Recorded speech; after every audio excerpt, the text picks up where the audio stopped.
everyone. Welcome to the Zone to Speak podcast. I'm your host, Juliana.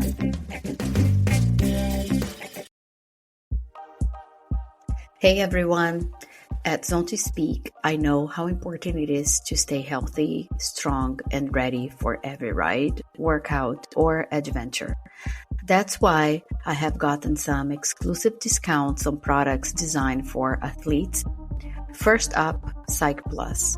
Their Smart Pump is a game changer. Compact, efficient, and perfect for keeping your tires road and gravel ready.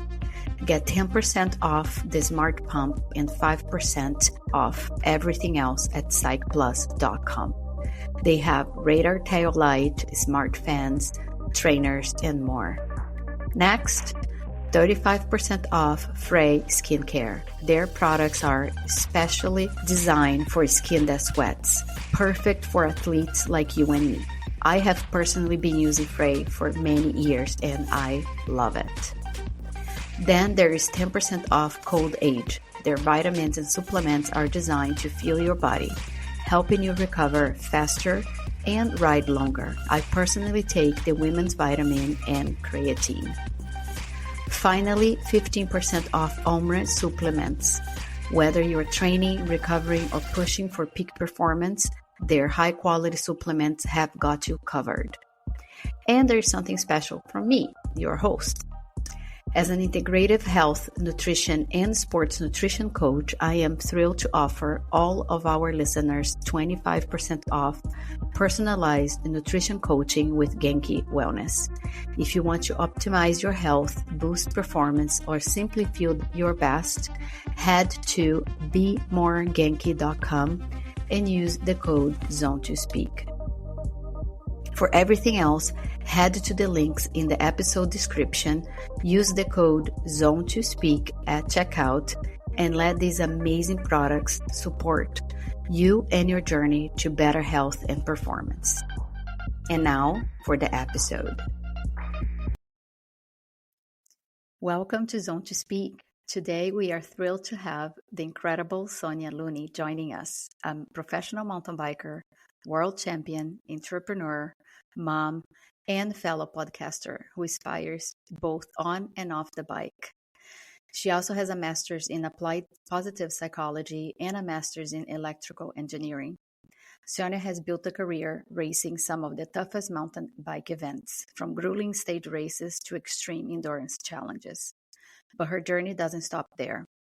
She's also the host of the popular Sonya Looney show, where she dives into mindset, resilience, and personal growth, all while balancing life as a mom and athlete.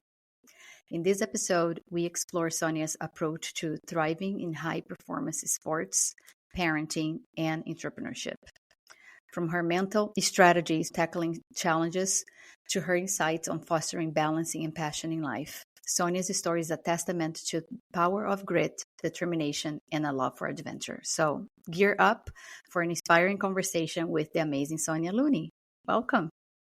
Wow, thanks so much. It's always interesting when people read your bio back to you. And did I miss anything? No, it's a great opportunity to savor. I think so many of us are so busy trying to do things in life that we rarely pause to think about the things that have even happened in the last week. So thanks for helping me do that for the course of my career. Absolutely. You are a high achiever. Tell us how you do it all. I mean, you have 2 masters, you have 2 kids, you are pro mountain biker, you have your own podcast. I'm sure there's more that I don't know, but maybe let's start in the beginning. How was your journey? How did you get into mountain bike and became a pro? Yeah, it's all the things are curiosity, one foot in front of the other, and courage to go after all the things. Like whenever I was, when I started mountain biking, which I'll tell you about in a minute, this is beyond my wildest dreams.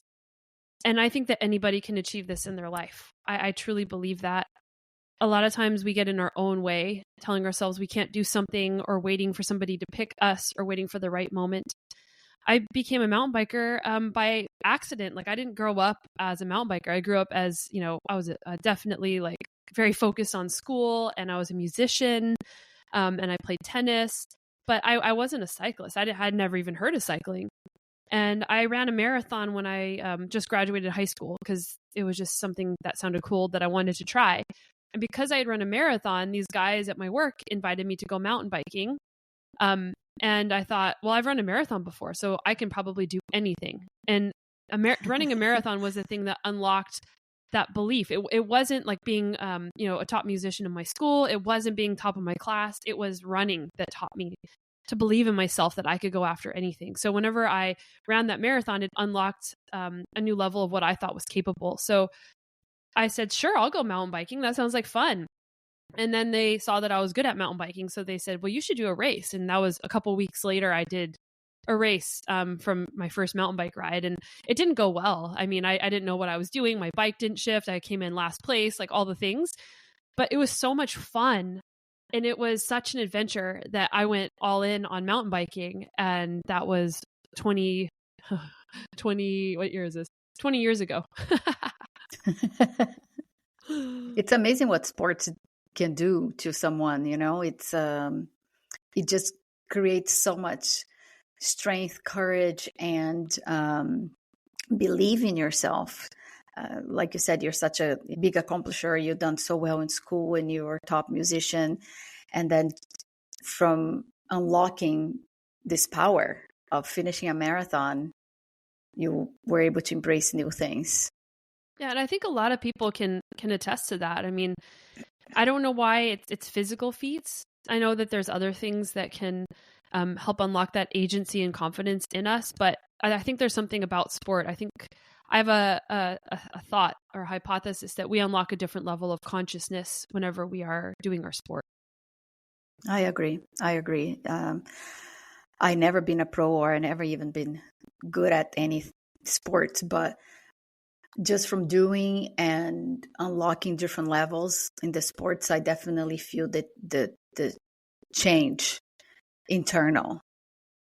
And I love what you said about that, because a lot of times people think, well, I have to be like, look at an outcome or a metric or an accolade in order to be access something about yourself. But no, it doesn't even matter how fast you are, how strong you are. What matters is that you're doing it, because doing it is what helps you figure out who you are. All the things that come as a result of that, like the results or your power number, all that stuff doesn't actually matter. It's the process. It's learning through challenge and choosing to show up, choosing to keep going on the good days and on the challenging days. Yeah, absolutely. And I feel in the beginning I was chasing something because I wanted to prove to myself that I could do, because I was never good at sports growing up. And then I finally got to a point where I was like, you know what?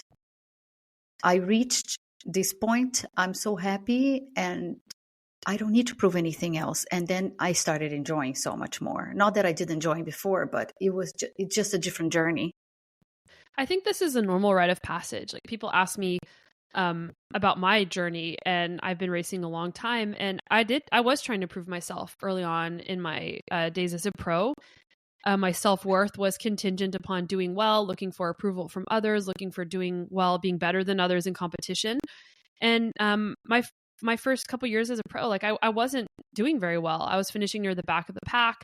I admit that, I would cry during my races out of shame and embarrassment. I would dream about stabbing a hole in my tire because I just thought if there was just an excuse, for me to be this bad, which isn't bad at all.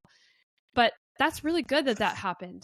That is a rite of passage whenever you realize over time, like, I don't have to prove myself anymore. And that's a question for me to think about is, well, what if I had never attained any results? Would I still be going on that uphill battle or not? But I think that once we start thinking about how our actions are positively impacting others and seeing that impact in the world, we stop worrying so much about trying to prove ourselves, because it's not about just us anymore. Yeah, it's a much bigger picture. I agree. And from that first race that you didn't do well, but you really had fun and enjoy yourself, how was the journey to being a pro? Yeah, a lot of people think when you're a pro, you're getting paid, everything's going awesome, but that's not the case for most especially women who are professional athletes. I got my pro license, which you get from racing at the national level and earning points so that you can have this, UCI pro card so that you can race internationally as a pro and maybe, go to the Olympics. That was in cross country racing. So that happened pretty quickly for me. That happened after 2 years. And the reason that happened quickly is because of the background I had in being an athlete. So I don't want to make it sound like, oh, I had all this natural talent and it just happened overnight. No, I played soccer my whole life growing up. I played tennis in high school. I was a runner. So all of those were building blocks to get me to that point. But I wasn't a full-time pro until 2012. So I was at it for 6 years as a pro, where I had to buy my bike. I was working multiple jobs, just trying to make something work. And I moved away from cross country racing because I wasn't great at it. I wasn't terrible, but I was never going to be racing at the front. And I found endurance and ultra endurance racing primarily out of interest and curiosity. Like, I want an adventure. I don't want to ride my bike around in circles and go to the same places every single year. I want to go see the world. And because of that choice and because of wanting to share those experiences with other people, it started attracting sponsors that wanted to pay me money, which was not something I was expecting. And I had to walk away from a job. I was working at that time in the bike industry. I had a big national sales and marketing job. I was racing on a team associated with that company. But then I was getting offered money. So I had to walk away from security and take a risk. And my husband, he's my now husband at the time, is the one who encouraged me to do that. And without that belief from him and without that encouragement, I might not have been able to do that.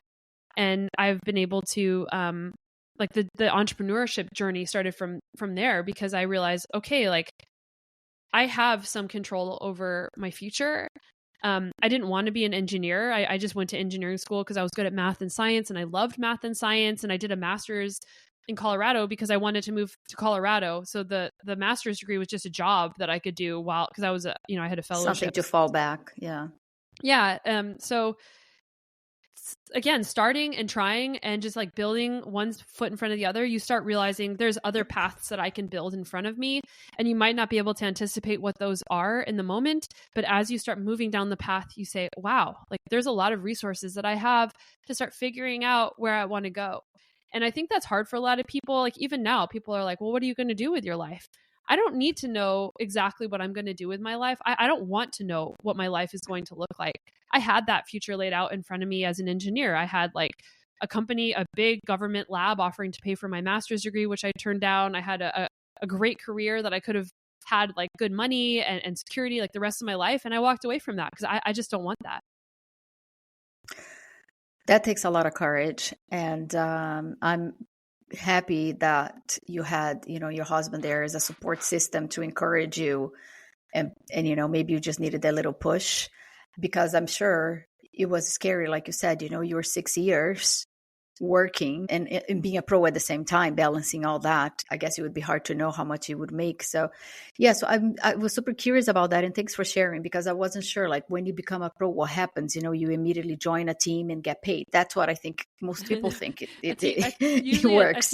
A team has to choose you, and the odds of that are so low. So most pros are just trying to make it some way. They're trying to find jobs that are flexible enough so that they can train and travel, but then they have to get paid enough so that they can afford on their own dime to travel. And then they're hoping that a team will find them. And that's kind of the older model. The newer model is now, you can be more of a privateer and you can go out and get your own sponsors. But even that landscape is incredibly challenging. And I honestly think that the sponsorship model takes a toll on your mental health. And I've never really heard a lot of people speak out about that, but I'm starting to walk away from the sponsorship model again. And I just think that it becomes so much about your performance. Your identity becomes so tied with your performance, whether it's like your performance in a race or your performance online, or, all these things that are out of your control. Or you could do the best job ever for these brands, and it doesn't even matter because sometimes people don't even care. And then they just let you go after, years. Like, you just don't feel like you matter. And mattering is such an important psychological need that we have. It's about adding value and feeling valued in the world.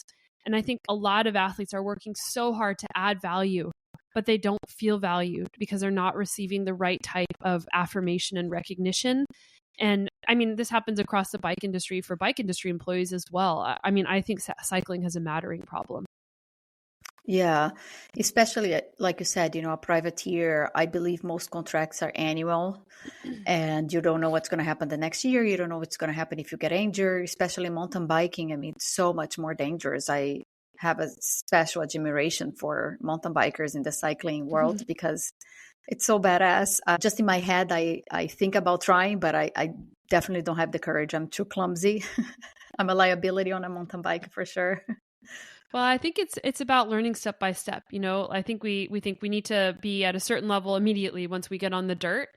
And it's really about breaking it down into just manageable challenges and getting some guidance on that. Like when I moved to Canada from the United States, I live in British Columbia. It's a different sport here. And I had been a pro, now for like 8 years, and I couldn't ride any of the downhills. Like a lot of the features, I'd have to walk. And it was embarrassing because everybody would take me out on their weekend ride and I just wouldn't be able to do it. So I had to relearn how to mountain bike. So it's a skill that always is evolving and it can be really fun, but I get how that's intimidating because if you fall, like it hurts and you do fall sometimes. Yeah. I see those mountain bikers coming out of trails always with scratches and bruises. So, and being such a hardcore sport, I'm sure you have faced also a lot of adversity, moments of adversity. How do you overcome those challenges? How do you mentally and physically prepare for those grueling events? Honestly, there's a lot of things that go into mentally preparing for an event. And a lot of times people will think, well, I'll just learn how to be resilient in the moment. And it's what you practice every day. So, weather is a typical challenge that a lot of people have at races. I'll share that I've done the Andalusia bike race, the stage race a few times. And one of the years I came, it was the worst weather. It rained the entire time. And all these people had come because it was February in Andalusia from all over the world.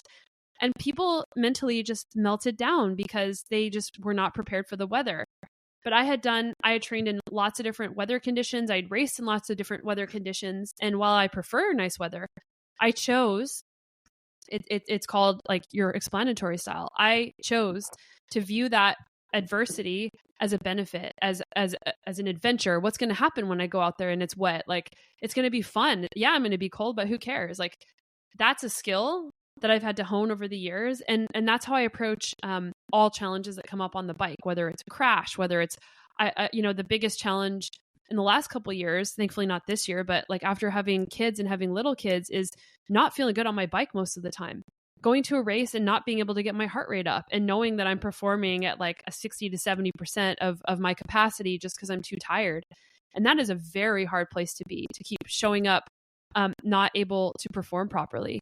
So not to give up through that. And that requires having perspective and big picture. So I'm talking about resilience. How do you be resilient so that you can face anything that comes your way? And that comes with acceptance. And acceptance is not complacency. It comes with understanding your emotions and being able to name them, but not identify with them. I'm feeling upset. I wish things were different, but I'm going to keep going. And challenging the beliefs around the adversity that's happening to you. So like if you tell yourself it's raining and it's going to suck and you're not going to have any fun or you're not going to perform well, like, is that true? Challenge that belief. Or like if you get a flat tire or someone passes you and a negative thought pops in your head, is it true that your race is over or that you're not going to be able to do as well as you'd hoped?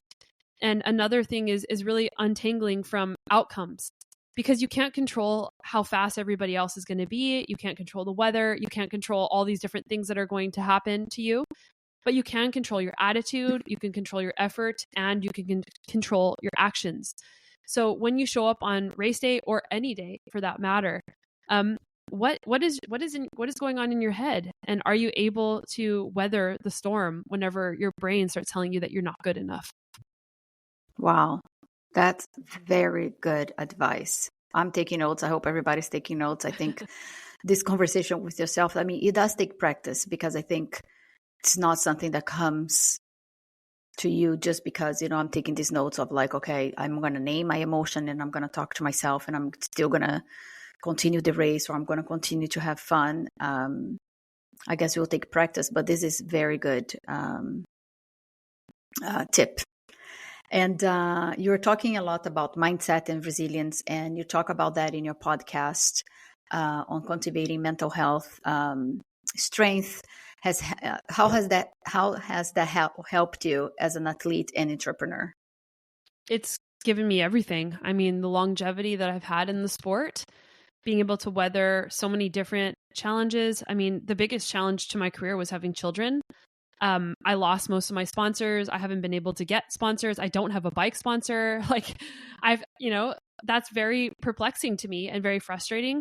And it's coming back to your purpose. Why are you doing this in the first place? And having a purpose bigger than you. Because if it was always just about me, if it was about proving myself, if it was about results, which some years I didn't deliver the results that I was hoping for, I probably would have quit by now.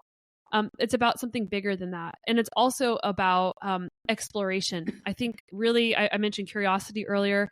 I think really tapping into exploration is a very powerful place to be because it's boundless. It's not about just trying to show something, trying to prove something to yourself. It allows more flexibility when you're striving. Like we were talking about how we're both not feeling well right now, when you're sick and you can't train, what does that mean? Well, are you going to give up because you know that you're not going to perform as well because you've lost however many weeks from training? Or are you going to go see what's possible and not make it about having to be the best you've ever been, but the best you can be on that day?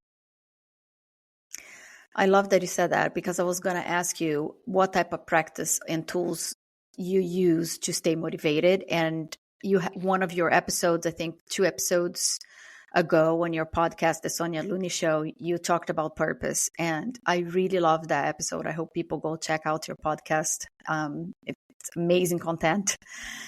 But the purpose one really talked to me, what you just said. So is this one of the tools that you use to practice to stay motivated? It is. I would say in more recent years it is, but in the past it wasn't. Something that keeps me motivated is just being consistent and connecting with my values. So I know what my values are and I connect them to my goals. And I don't think a lot of people think to connect it in that way. And I'm always thinking long-term and big picture. And I'm thinking about the type of person that I want to be.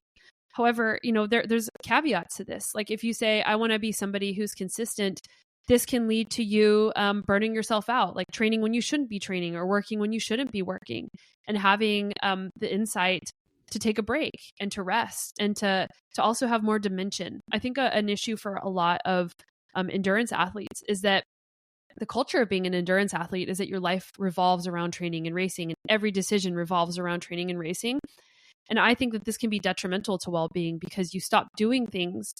Well-being is not just about achievement. Well-being is about relationships and positive emotions and self-acceptance and purpose and a lot of different things. So if you're not spending time in your relationships, if you're not having fun, if all your life is revolving around training, then you're not going to have much balance in your life. And overall, I think that's going to cause burnout, and it's going to make you develop a relationship with the sport that might not be a healthy relationship. And I can say that because I've been there. And there are times where you have to do that.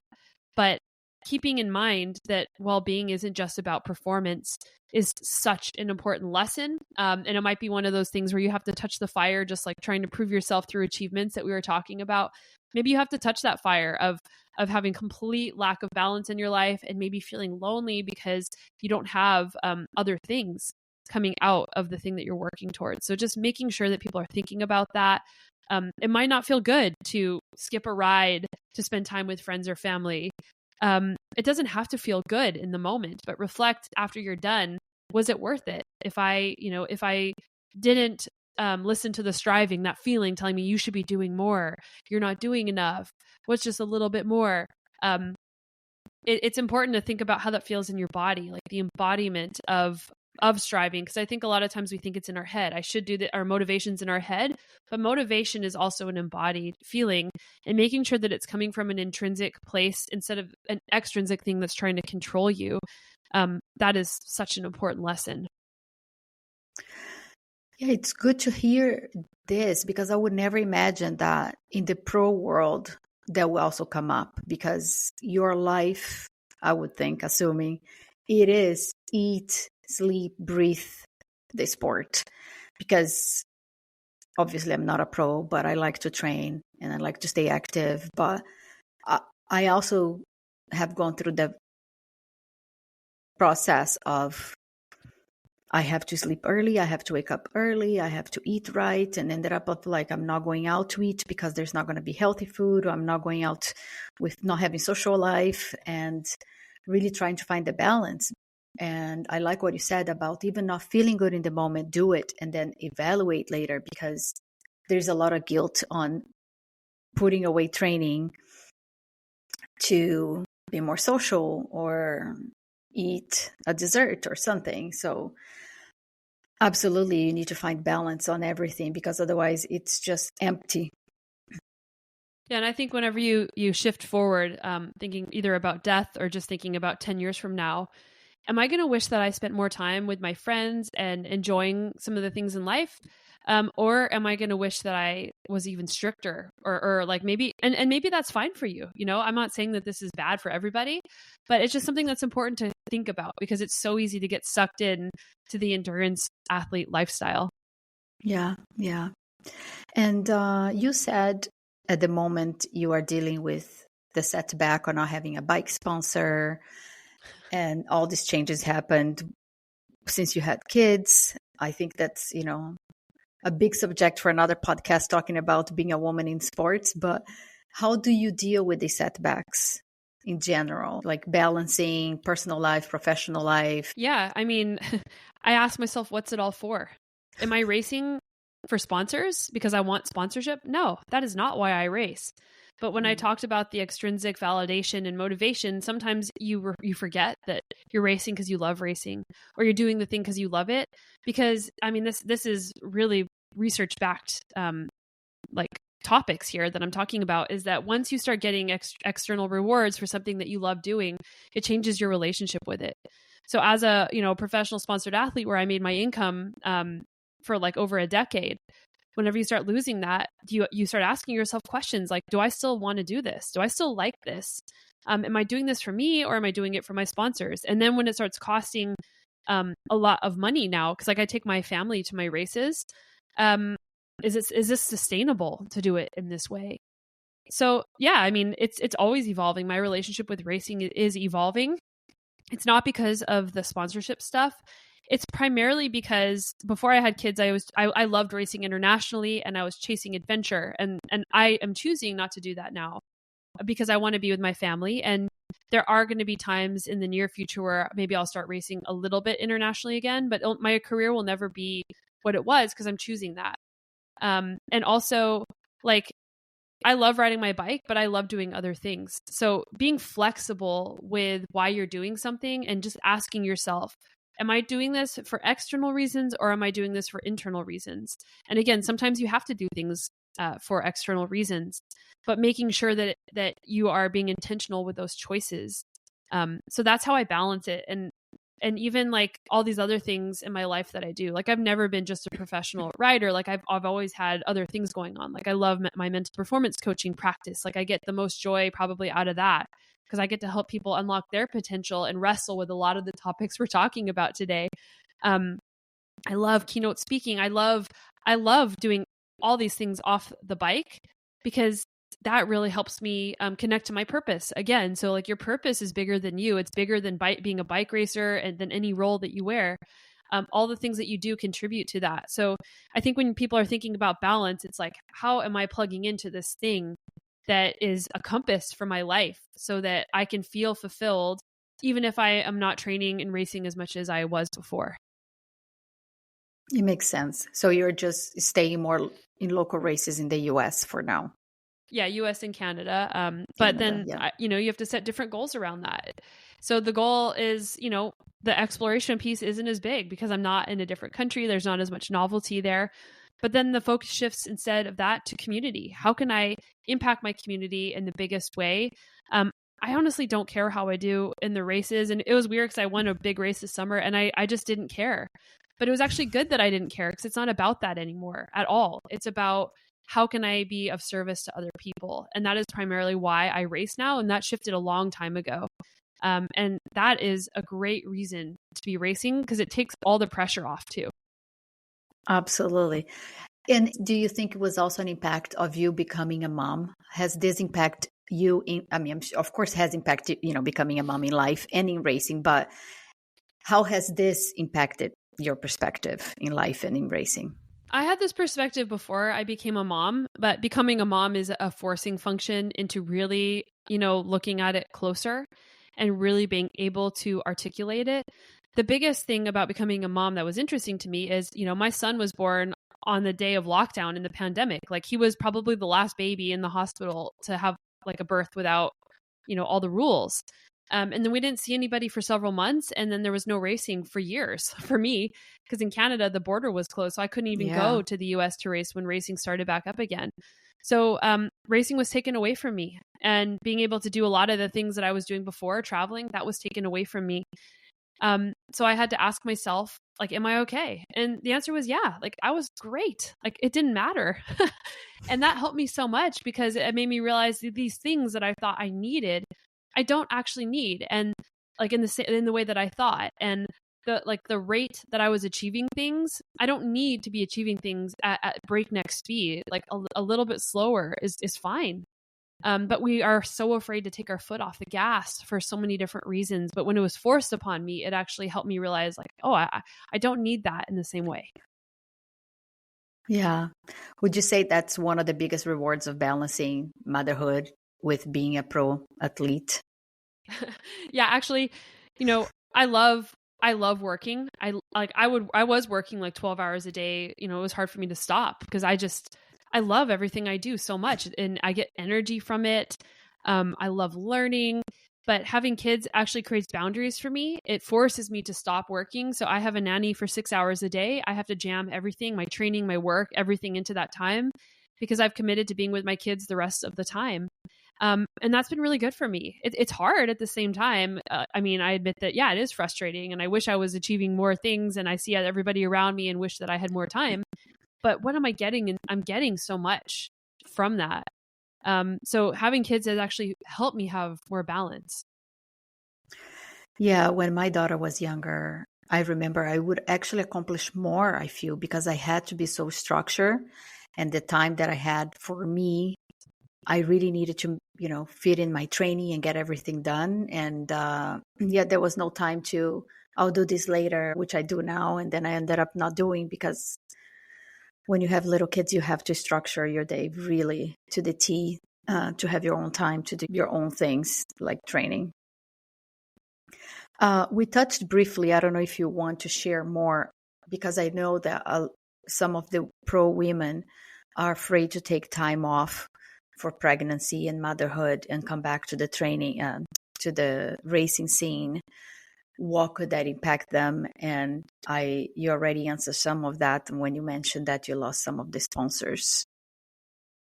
I think that this experience varies wildly for everybody. I think that it's getting better. Like, in 2020, when I had my son, there wasn't many women who had a baby and continued racing mountain bikes. Like in running, it was more of a thing. So that's who I was looking to for inspiration. But that just wasn't the case. So I was kind of one of the early people to do that. And I think that in being one of those early people to do that with, a few others, that's helped make it better for people who are having kids now. And also, there's other factors influencing this. Like I'm 41. Maybe brands don't want to work with a 41-year-old. They'd rather work with a 25-year-old, and that's fine. So I don't think that women should wait. Like how I decided to have kids, or my husband and I decided to have kids, there's never going to be a good time. Like if you are an athlete, there's never going to be a right time. And so are you going to wait until the end of your career where maybe you won't be able to have kids? Or maybe, you wish that you had started sooner. So I actually had kids at the peak of my career, which is kind of crazy. Someone pointed that out to me the other day.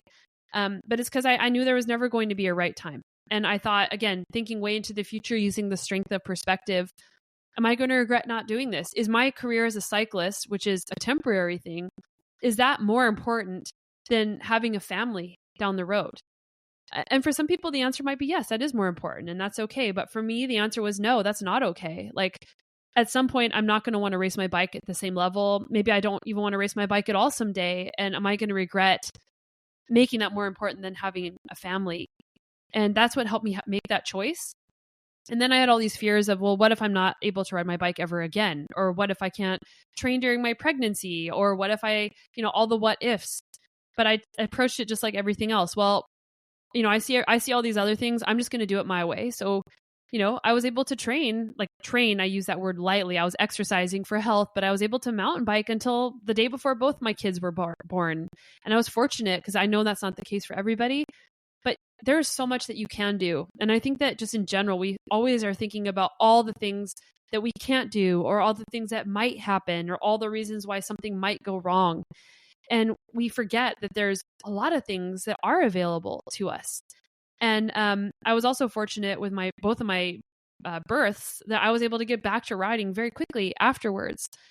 So yeah, there's so much you can do. And I don't think you should have to give up on who you are, on your identity, just because you have kids. And this is what people send me messages about all the time. Women, they say, I was so afraid to have a baby because I didn't want to give up who I was. But then they realized afterwards that they didn't have to give up who they were. Things change for sure, but you don't have to give up who you are because you have a kid. And what we don't talk about with parenting is all the things that you get. Whenever you hear about parenting, it's like, it's all the negatives. Get ready to never sleep again. And like, toddlers are so hard, or teenagers are so hard, like all these things. And there are challenging moments, but man, there are a lot of amazing moments and so many things you learn about yourself. So parenting, I think, is a positive thing, and we don't hear about that very much. And even the way, I'm sorry, I know I'm ranting, even the way that we were given parenting advice online, it's like, here are all the problems that are going to happen with your kids, and here is why it's 100% up to you to fix it. And if you don't fix it, it's your fault. Instead of like, here are all the amazing things about parenting. And as my friend Steph Tusignant, she's from the program I just did, the master's program.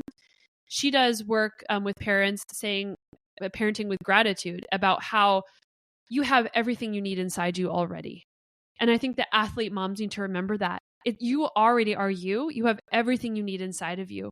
So don't be afraid to have kids because someone else put a limitation on you. That's an amazing message. I really like that. And I think it's so important what you said about just asking yourself. And obviously the important thing is to have the answer of what is really important to you. And if it is racing, do that.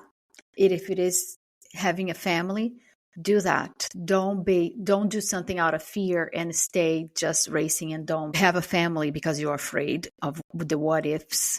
And I also want to comment that I can't believe you're 41. You do look 25. I want to go back to your podcast. What inspired you to start the Sonya Looney show, and what have been some of your favorite moments? Yeah, and I just want to give a quick tip that we're actually changing the name in January. Okay. It's going to be moving away from the Sonya Looney show to Grow the Good podcast. Wow, and I like that. It'll have 5 pillars: purpose, vitality, resilience, hope, and connection. So I started my podcast, 7.5 years ago, which is crazy to think about. And it's been one of the best things I've ever done because of the connections I've made with others, the ability to reach other people and really help them, through these guests, and the learning journey that I've had. I started the podcast because initially I got rejected to go on a really big podcast. Initially, this really big podcast host, I had reached out to them and said, I'd love to come on your show. And they said to me, sure, you can come on my show.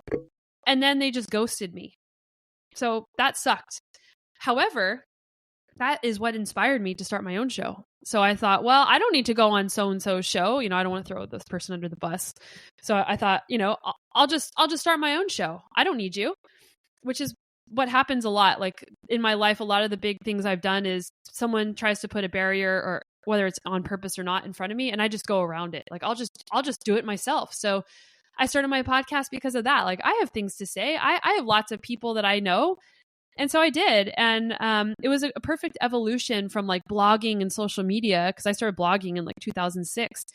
And it's been awesome because I've gotten to talk to so many different people. My favorite guests, it's just so hard to pick a favorite guest. And I don't even know, because it's been like 400 plus episodes. Wow.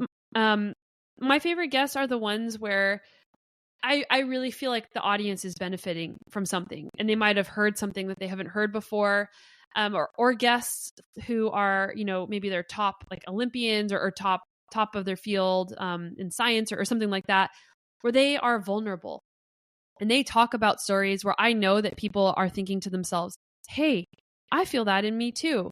And I think a lot of times people look at top performers and they make them other. Like they think, oh, I'm not like that person. And then they realize, wow, like that person is a human being just like me. And whenever you see the common humanity, you can start seeing the potential in yourself too. So it's not just seeing that, oh, we share similar challenges. It's, well, maybe I have something inside myself that is unique that I get to express too. Yeah, yeah. And now you can thank so-and-so because you started something amazing. I am following. I love it. And I'm not just saying this because you're here. I really, really like it. I love the topics. It really resonates with me. So keep going. Please. Yeah, it's evolved over time. Like it used to be about how to live a high performance life. And then it evolved. I realized, kind of in line with what I was talking about earlier, it's not just about high performance. It's about high performance and well-being. It's about balancing the two, because you can have high performance and not have any well-being. You can have well-being and not have any high performance. And that intersection of those two is a tricky area to play in. Yeah. And how do you balance podcasting, athlete, parenting, coaching? Yeah, I mean, we talked about time management. I don't do everything all at once. I call it intentional imbalance. So I don't try to be balanced. So like right now, I'm really focused on the podcast. I've been recording lots of episodes. I've been doing a lot of work so that I don't have to touch the podcast for several months. And I have a team that I hired. Shout out to Palm Tree Pod. So that I don't have to do that. So I'll get hyper focused in one area, and the other ones will be there, but I won't really be doing a lot in them. And then I'll let that go, and then I will go to something else. Like right now, I'm trying to get my master thesis published. So that's another thing that is, trying to rewrite like 100-page thesis into a short journal article is really challenging. And then next year, early in the year, I'll be focusing on writing my book. So, just choosing what the goal is. What is the priority? Pick one or two top priorities. Then there's other things that are going to be kind of simmering in the background that you touch, you move the ball forward a little bit, but you have to pick things that are going to be taking the bulk of your time while touching the other things. And then there's other priorities that are just always a priority. Like my family is always a top priority. That's not something I can just put aside. But there are periods where I will spend even more time with my family, like coming up in the next couple of weeks. Like our nanny is going to be gone. So I'm not going to be able to work very much. So I'm planning ahead for that. And then when I'm with my kids, I'm going to be like, I earn this. I earn this time with them. And there's times where like training has to take precedent. Like, of course, I'm always training, but I don't train like big hours year round. In fact, I rarely train big hours at all. But there's times of year where like the training becomes the primary focus and everything else is a secondary focus. So it's just making sure that you're intentional with what that focus is. And that's hard sometimes because we always want to do everything, and you can't do everything all the time. But you can do everything if you break it up into intentional goals and make sure that you have boundaries around what those things are. Yeah, makes sense. And you touched on training. How is your training? I know you're in Canada and it's super cold winters. Do you do a lot indoors? Do you take easier because maybe you're not as racing? It's off season. Do does the training peak more during spring and summer? How is your routine? I'm a bit of an outlier, I think, when it comes to training. I train less hours than most pros train. I think part of that is because I have such a massive base for so many years of racing that I'm able to do that. So I know not everybody can do that. And honestly, I don't like training 15 to 20 hours a week. Like I just feel totally imbalanced in my life, and I just don't enjoy that. I think a lot of people are overtraining, to be honest. So for me, so when I lived in Colorado, it was different, but I've lived in Canada now for, I guess, 10 plus years. I ride the trainer a lot in the winter. We've moved in the last 3 years to a more mild part of Canada on the coast. So I ride outside a lot in the wintertime as well now. But previously, I would ride the trainer all winter. There'd be 4 months where I couldn't train outside. And I would actually do a lot of my interval training in the winter. So it's called reverse periodization. So the winters would be the times that I would do most of my structured work because I'm on the trainer and that's a great use of the time. And then whenever spring rolls around, I would just start, like, this is before kids, so I'm trying to give context. I would just start racing in the spring so that my training and racing would revolve around my race season. And then, so the winters would be the time where I'd be doing structured training. And then I would be using racing as a way to train and be doing more volume stuff in between races. So that's a bit of a different approach. Now my approach is more of a mixed approach. The summers are more of the longer rides, and the winters are still doing intensity when I'm indoors. And then when I'm outdoors, working on my technical skills and just trying to have fun, because now I live in Squamish. It's incredibly technical, very steep, very wet all winter long. So I'm riding in the rain a lot.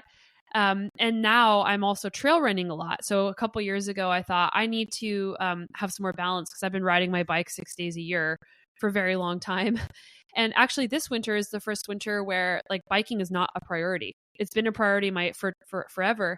I ride my bike 1 or 2 days a week, and now I'm running like when I'm not sick, like 40 to 50 miles a week on the trail, and I'm doing some trail running racing. And that's actually helped my biking a lot. It's added more torque. It's helped the mental side because I get a break from it. It gives me more mental flexibility with my identity that, oh my gosh, what happens if I don't ride my bike 6 days a week? Am I okay? It's like, yeah, I'm okay. Like, I'm really enjoying this other thing. I get to learn how to like new skills as a runner. Like it offers that flexibility and that novelty and that exploration piece. And I know a lot of people do strength training. I wish I did strength training. I'm not making time for that. So yeah, I think figuring out what works for you and being able to evolve over time. And there's no one right way to train. And, you know, it's funny with training. It's like, oh, I need to be doing a certain number of intervals, or my coach put, 4 by 8 minutes, so I have to do all of them. Those are just random numbers. Like, yes, there is some science, there is sports science behind training, but everybody as an individual, and you're a different athlete every single day. So maybe one day you should be doing 4 by 8 minutes. Maybe one day you should be doing 7 by 8 minutes, even though it's prescribed that you should have 4 by 8. The best coach and the best training, it's to know yourself. It's to figure out you and like, what are your inputs as an athlete? Because a lot of people have different stresses in life, different priorities in life, and it's very hard for a coach to know exactly what all those things are. So the best coach is actually within you, and knowing when you need to do more and knowing when you need to do less and knowing when you need to just go home. Yeah, just take that as a guidance. And I really like what you said, that you're now trail running and that helped your cycling, not on the physical side, but on the mental side, because it took your mind off the bike. And that's really good, because I also been wanting to run lately, and my coach said it's not going to help your cycling, but now I'm going to use the argument because it's going to be better for me mentally, because I be craving that, and maybe it'll be good for me. And let me tell you ways that it actually does help your cycling physically. Number one, if you're doing trail running, it will build your torque on the bike. So I noticed, because I've been doing this for 3 years, whenever I need a little bit more power to get up and over a rock, like that type of torque, you build that from trail running. So you're actually going to be better. You're going to be building, you're going to have better balance and cross training muscles. So that's going to make you better and more injury resilient on the bike. And also, like, riding, your legs burn like crazy, but running, they don't, because it's different. You don't have a machine under you.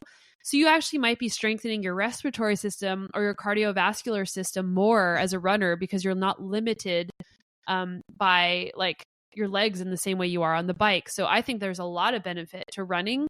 The hard part is like making sure that you don't get injured running, and making sure that you still, if you're planning to keep riding, you need to keep riding while you're running. So riding a little bit And there's different ways to do that. Like you could go for a run and then come back and ride the trainer for 15 minutes to keep the coordination and the neuromuscular part going for your riding. Sounds great. I want to start doing that. All right, you should do it. Report back. I'm on it. And how is the mountain biking community in Snoqualmie? And what's that community meant to you? Yeah, it's awesome here. Like I wish I could say that I was more a part of the community, but because of my schedule of my life, I'm not. Like there's not many people that are cross country oriented people. Most people are like downhill or enduro. So the fitness piece is a challenge to find people to ride with. And then like a lot of the community events are in the evenings, which I can't go to because, well, I'm choosing not to go to because I want to be with my kids. I want to put my kids to bed, like that kind of thing. So I haven't really gotten to interface with the community a whole lot, unfortunately. But overall, the community here is great. Like there's lots of different events. The vibe on the trails is really good. Like when you see people out, they're friendly. They want to show you their trail. Like they're encouraging and excited for you. Our trail organization is amazing. So personally, I haven't been able to really get into the community as much as I would have liked. I know that's coming in the future. And overall, it's great here. That's why we moved here. Awesome. It came to mind now. Can you talk to me about your world championship? How was that? Yeah, so it was in 24-hour racing. Wow. So you race your bike for 24 hours straight. And it's all the 24-hour racing has a set track. So it's like a set course. It'd be like a 1-lap cross-country race. Hour to hour and a half is how long a lap would be if you were just to do 1 lap. So I'm just explaining 24-hour racing because that was in 2015, and I don't even know how much 24-hour racing is a thing anymore. I know there's a couple. And you come through a pit, kind of like Formula One, where there's a support team. So if you need to grab food or you need to like grab a battery for your lights or whatever, you do that. And whoever rides the most laps in 24 hours wins the race. And it was pretty funny. So I'd done lots of 24-hour racing. I'd been national champion, but it would be like on a 2-person team or on a 4-person team. I'd never taken on the challenge of a solo 24 before, but it was something that I wanted to do. And I was doing lots of 100-mile mountain bike racing, and I was doing really, really well at those. So someone actually said to me, hey, the 24-hour world championships are in the US this year. I think I'm going to go. And they told me it was in California. And I thought, well, like I could drive there it's like a 20-hour drive. Like maybe I'll just go do it. So I asked my husband to be my support crew. So it's just weird because it's not something that I set out. It wasn't like a big goal that I had. And I found out about it a month before and just decided, well, like, I've done all these things, like I'll just go give it a go and see what happens. And I want to do one solo 24-hour in my life. So I'll just check it off the list. And I went down there and there was some great competition there. Like the adventure racing world champion female was there and like all these like well-seasoned 24-hour racers. But I just thought, well, I'll just see what happens and I'll just ride my own race. And I ended up winning. So wow, incredible. Yeah. Congratulations. That's amazing. Yeah, thanks. It's funny though, because then when you win, like it's a whole series. It's the world. So it's not a UCI event. It's the WEMBO. It's World Endurance Mountain Bike Organization. Okay. And so they're their own organization, and they have they still are doing 24-hour worlds every year, and it's in a different country. And so the next year it was in New Zealand. And I didn't actually like 24-hour racing, but because I won, I had to go defend my title. And so my husband's like, well, you got to go. And like, they pay for you to go. So, okay, I went to New Zealand, but then I ended up crashing a few days before the race and I hit my head. So I couldn't race because I had a concussion. So that was like kind of weird, but it was also kind of awesome because I probably would have won again. And then I would have been on the treadmill of having to defend a 24-hour title every year, even though I don't want to do it because whatever reason, there's like some natural ability there. So in a way, it was actually kind of good. That's funny. Well, you weren't sure about going, so maybe it all worked out, but too bad it was you had to go through a concussion. Well, the universe works in strange ways sometimes. That's true. So just a few rapid fire questions. What's your favorite mountain bike trail or destination? Well, exactly where I live, Squamish, British Columbia. Easy. Pre-ride snack or ritual you can't go without? Pre-ride snack. Well, I usually eat just toast and almond butter. I don't really have any rituals. So hardest climb or stage you ever faced? Oh, that's a hard one. I'll just go to Nepal, man. The Annapurna circuit, racing your bike in the highest mountain bike race in the world is pretty hard. Going up to Throng Lot, 18,000 feet, hiking your bike through the snow in the dark. That was the hardest climb I've ever done. Wow. That's on my list, not riding a bike, but just hike and breathe that mountain air. That'd be way better than carrying your bike on your back. I would not recommend taking your bike. And if you could ride with anyone, past or present, who would it be? Oh man, that's a great question. Let me think about that for a second. I don't have a good answer for that, but I'll just say Nina Baum. She was my mentor when I got into riding. She and I have raced the Brazil ride on a team together, and I haven't seen her in about 10 years, and I would love to ride with her again. Okay, well, Nina, it's pretty easy. You know what to do. Also, and it's been so lovely to meet you and have this chat with you. I hope you have an amazing 2025 season and a great holiday coming up. Your 2 weeks without a nanny, emerged with the family. And I will be listening to your podcast. Can't wait to what's coming next. Yeah, thanks, Juliana. It was great to chat with you. And thanks so much to the listeners for tuning in. And it was such a pleasure. Thank you. And that's all for today's episode. I want to thank the listeners for tuning in. Your support means everything. If you enjoyed this episode, please consider following, leaving a review, and sharing it with your friends.